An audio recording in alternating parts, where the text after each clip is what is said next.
the stone in front of the tomb. Okay, they rolled that away, and then what happened? When they opened up the tomb, then what happened? Well, the mother came down and she kissed Jesus very, very much. She kissed him on his forehead, on his hands and his feet.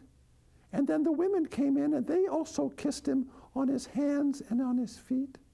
And then they brought Jesus into the tomb. I couldn't see because I was up in my tree and I couldn't see too much, but they brought him in and they were in there. Oh, I bet they were there for about 45 minutes. Just doing that. And I didn't see anybody, but I kept looking because I figured this is really important because there were all these important people.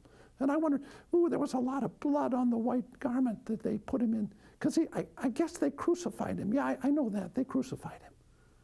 Okay, so now he was there for 45 minutes, and then what happened? Well, then they came out, and then they rolled the big stone back in front of the tomb, and they left. And everything got real quiet. This was Friday night. And then Saturday afternoon about, you know who came in? No, who came in? A whole bunch of soldiers came in, a whole bunch of soldiers. And I found out later what they were doing is they were afraid, because Jesus had talked about rising from the dead, they were afraid that someone was going to come and take the body of Jesus away. So they just stood there. They had big swords and they had spears and they had all kind of equipment and stuff, but they were protecting the tomb. Okay, now I see the scene. So that's kind of disrupting. It kind of disrupted my quiet little cemetery world. I chose the cemetery because it was so quiet, but now all this stuff is going on, you know. Okay, so it's on and that's the Sabbath. That's the Sabbath, yeah, okay, so it was on the Sabbath. The soldiers are there, and then what happened? Well, the next thing that happened was, this was on Sunday morning, just about the time the sun came up. Now, you gotta believe this, because this is really important. What? Tell me.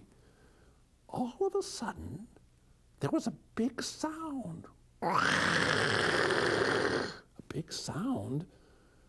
And suddenly, that big stone, it took all those women and that men to move that stone, but nobody was there, and suddenly the stone fell down. Boom! And then what happened? Well, those soldiers, man, they looked up and they looked as white as a sheet. They didn't know what was going on. They started shaking and rolling down on the ground, and then they started running for all they were worth because they didn't know what had happened. They thought it was a big earthquake. And you know what happened next? What? I want you to know that I was the first to see. Everybody says that Mary Magdalene saw first, or maybe Peter. It was me, Mr. Crow, who saw it first. Jesus came walking right out of the tomb. But wait a minute, wasn't he dead? I thought so. I thought he was dead. I saw him. I saw the blood, and he wasn't, no life in him at all. And then the soldiers around, they were protecting, the stone fell away, and then look what happened.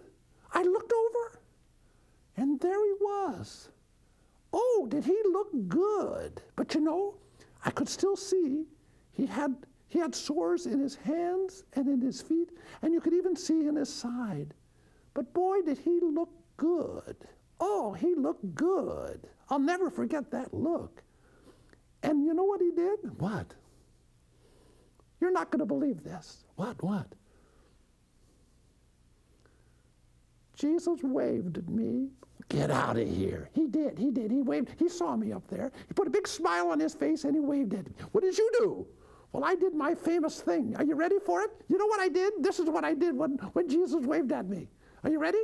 Okay, I'm ready. Okay, here we go. This is what I did. I was up in my thing, and this is Easter Sunday, early in the morning, and all of a sudden Jesus is up there, and Jesus is smiling at me, and he waved at me, and so I waved back, and this is how I waved. How'd you do it? Ready? 1, 2, 3. Whoa, that's a neat thing. Was that good? Was that good? Yeah, I know. That's really good that you did that. Well, then what happened? Well, then you heard about the Bible, because the Bible is really good. Mary Magdalene came, and she came along with some other ladies, and they were thinking that they were going to have to put some oil on Jesus' body to make it. Now, they knew that he was dead, but they wanted to kind of prepare the body. Okay, they wanted to do that. But you know, when they walked in, their their mouths kind of looked up because they were afraid, I found this out later, that they wouldn't be able to move the stone. But now the stone was gone. The stone was open. And all of a sudden the other ladies left, and Mary was all alone. And you know what Jesus did? What? I was watching, and I wasn't. He went over and he got an old hat. And he got a hat and he put it on his head. And it was the hat of one of the gardeners that kind of works in the cemetery. And he slouched it down over his eyes. And he kind of sidled up to the woman because I think that Mary thought that somebody had stolen his body. And you know what? You know what Jesus said? No. He said, "What are you crying about, lady?" And what did she say? "Oh," she said, "they've taken my Jesus away and I don't know where they've laid him." And then Jesus just turned to her and said, "Mary." And I think because they were real good friends, when he said Mary, the way he usually did, she turned around. She thought he was the gardener, and she turned around and she said, "Oh my gosh, it's Jesus." And she said, "Oh, my teacher, my lover." And she reached down and she started grabbing him around the legs, and she started hugging him and holding him as tight as she could be. And Jesus leaned down and said, "Hey, wait, give me a little breathing room." It sounds a little bit different in Aramaic, but give me a little bit of breathing room. He said, "I'm going to go up to my Father, and then we're going to be together, and we'll be together with all the disciples." Wow, that's a great story.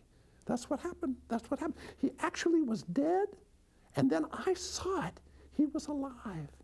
And I hope that you understand how much Jesus loves you, that in all the things that you're afraid of all the death, Jesus, who dies and comes to life, gives us the promise of living everlasting life. Yay! That's what we've got in Jesus. We've got the promise of everlasting life. Do you believe that? Yes, I do. I do. But boy, I want to tell you, I thank you very much for your story, because your story has really helped my faith, because that really confirms that Jesus was dead and he's come to life, and now you and I can have that life again.